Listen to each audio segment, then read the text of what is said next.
ஸ்ரீரங்க ரங்கநாதா பள்ளி கொண்ட பெருமாளே, பள்ளி எழுந்தருள்வாய் புருஷோத்தமா. பச்சைமா மலை போல் மேனி பவளவாய் கமலச் செங்கண் அச்சுதா அமரரேரே ஆயர்தம் கொழுந்தே என்னும் இச்சுவை தவிர யான் போய் இந்திரலோகம் ஆளும் அச்சுவை பெரினும் வேண்டேன் அரங்கமா நகருளானே.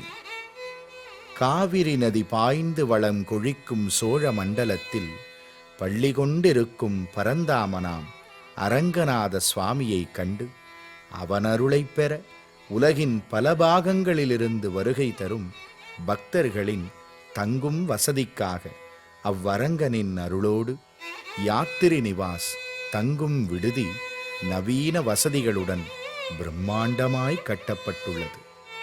108 திவ்ய தலங்களில் முதன்மையான இத்திருத்தலத்தில் தங்கி பார்காக்கும் அவ்வரங்கனின் அருளை முழுமையாகப் பெற ஆழ்வார்கள் மற்றும் ஆச்சாரியார்களின் பெயரால் குளிர்சாதன அறைகள் கொண்ட குடில்கள், 2 படுக்கை அறை வசதி கொண்ட குளிர்சாதனமுடைய மற்றும் அவை அல்லாத அறைகள் அமைதியான முறையில் துயில் கொள்ள துயில் கூடங்கள் என ஒரே நேரத்தில் 1000 பேர் தங்கும் வசதியும் மற்றும் வாகன ஓட்டிகளுக்கென தனியே தங்கும் அறைகள் என பிரம்மாண்டமாய் கட்டப்பட்டுள்ளது யாத்திரி நிவாஸ்.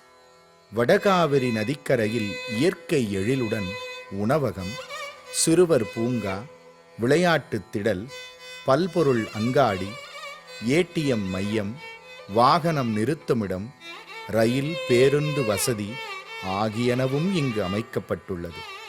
ரயில் பேருந்து நிலையங்களுக்கு செல்ல வாகனம் என பல வசதிகளோடு யாத்திரி நிவாஸ் அமைக்கப்பட்டுள்ளது. பூலோக வைகுண்டம் என போற்றப்படும் இத்திருத்தலத்தில் தங்கி அரங்கனின் அருளைப் பெற விரும்பும் பக்தர்கள் srirangam.org என்ற இணையதளத்தில் ஆன்லைன் மூலம் முன்பதிவு செய்து கொள்ளலாம். அங்கிருந்து திருக்கோயிலுக்கு செல்ல பேருந்து வசதியும் செய்யப்பட்டுள்ளது. இயற்கையுடன் கூடிய அமைதியான சூழலில் குறைந்த கட்டணத்தில் தூய்மையான பராமரிப்புடன் கூடிய யாத்திரி நிவாசில் தங்கி அரங்கனின் அருளைப் பெற அனைவரையும் அன்போடு அழைக்கின்றோம். அரங்கமா நகருளானின் மலரடிகள் போற்றி போற்றி.